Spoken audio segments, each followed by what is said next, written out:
KC Weather Lab. Here's Eric's forecast.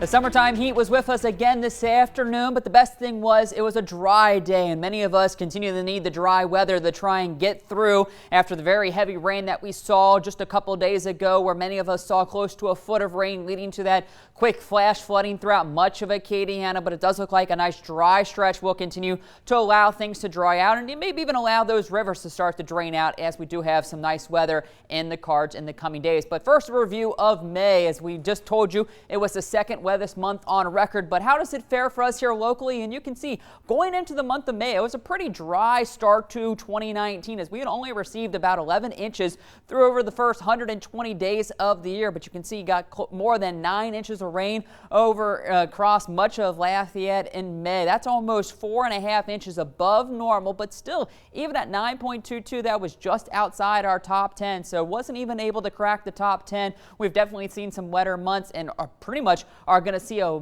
very wet June, as we've already received about 10 inches of rain here locally over the past week. So it does look like maybe another wet start for the month of June. As for New Iberia, you got 8.25 inches of rain for the month of May. You've had a little wetter year so far, as you went into the month at 16.29, and it did go down as your 10th wettest May on record. So a lot of us continuing to deal with those flash flooding events as we continue to get these heavy rain. It's moving into the area, but it does look like some drier weather will be moving in across much of the country. We have that upper level low still spinning now, making its way into the Tennessee Valley. You can see creating plenty of showers back across Mississippi, Alabama, into the Georgia, Carolinas, and then up into the Midwest region as well. As you can see, those showers are now working off to the east, but we're now on the backside, helping to get some of that drier weather. So it didn't feel quite as humid today, but still another hot one with plenty of sunshine. We did have a few cumulus clouds that are still with us as we push into the evening.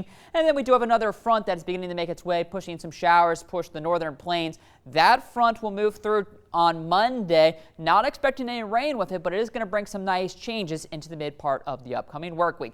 Temperatures today started off very warm in the upper 70s. We got officially up to 93 degrees here at the airport. Right now, we're still hanging on to those lower 90s in Lafayette, New Iberia, over into Rain and over towards Lake Charles as well. But most of us are in the upper 80s. It's going to be another warm and muggy night, as temperatures will be slow to cool off as we continue to have more of that humidity. But with that northerly flow, we will see those temperatures maybe get a little bit cooler tonight, down to the lower 70s, only able to get down to 77 this morning. So about a 5-degree cooler by tomorrow morning compared to what it has been the past several mornings. And it looks to be a fantastic afternoon. Plenty of sunshine, that northerly flow helping to keep us relatively on the comfortable side. You can see temperatures lower 90s, but feel like temperatures maybe only upper 90s tomorrow. So not quite seeing those triple digits. Still, though, going to be a hot one. A nice day for the pool or heading out to some of the lakes if you can tomorrow afternoon.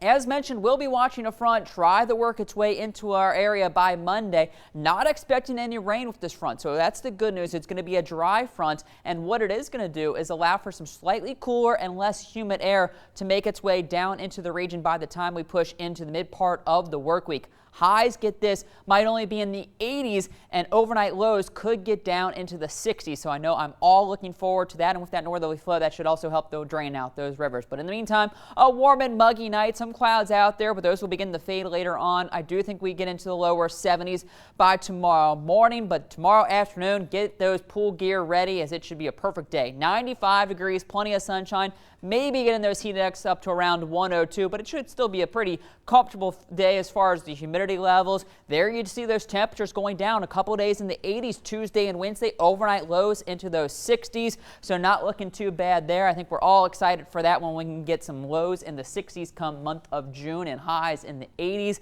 But quickly back to summertime heat and humidity by next weekend for Father's Day. Best news is over the next 10 days, not really expecting any rainfall, so enjoy the dry weather. Maybe get that grass cut, as I'm sure it's been growing like crazy with all the rain we've gotten this past week. Yeah, it's been so hot recently. Like, it's so hot that I have to put on my AC on blast to make sure that I'm staying cool and everything. Yeah, but with some of those lows in the 60s, might actually be able to give the AC a couple days of a break. Okay, thank you, Eric.